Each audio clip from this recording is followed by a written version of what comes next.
Бір адам өзінің қызмет орнына келе жатқанда сүрініп кетіп, лайға құлап, үстін бүлдіріп алады. Үйіне қайтып кете қоюға жол бірталай. Содан жұмысына сол күйімен кіре берген еді.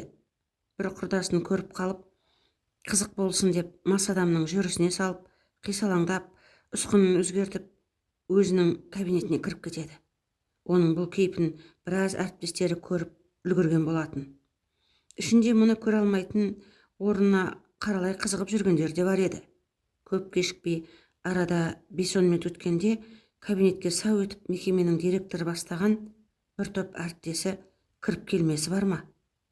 Бұл бәрімен амандасты. Директордың өзі сасып қалды. Сөзі түзу, үсті басы мұнтаздай. Сол тәртіпті өз ісіне тиянақты қызметкері жұмысын жасап отыр. Жанындағылар айтып барғандай, ішімдіктің иісі де жоқ, киімі де бүтін. Олар болса, доңыз құсап былғап отыр, адам көретін жер жоқ дегендей жеткізген болар. Әйтпесе басшының өзі бұлай кірмесі анық. Кешіріңіз, біз жай кабинетке жөндеу жұмысы қажет емес пе екен деп кіргенбіз.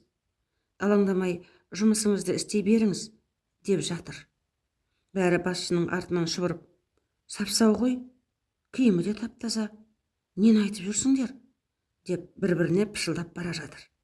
Бәрі кеткен соң бұл айнаның алдына барып, өз-өзінен күлді. Әйелін ойлады, сүйсінді.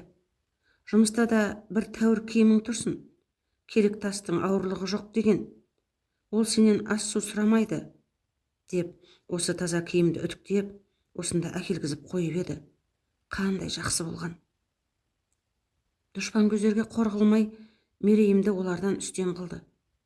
Әйелім құтты осындай күн туарын білгендей, деп қайда жүрсе де ерінің абыройын ойлаған ақылда әйелінің болғанына Хақ тағалаға шүкіршілік етті.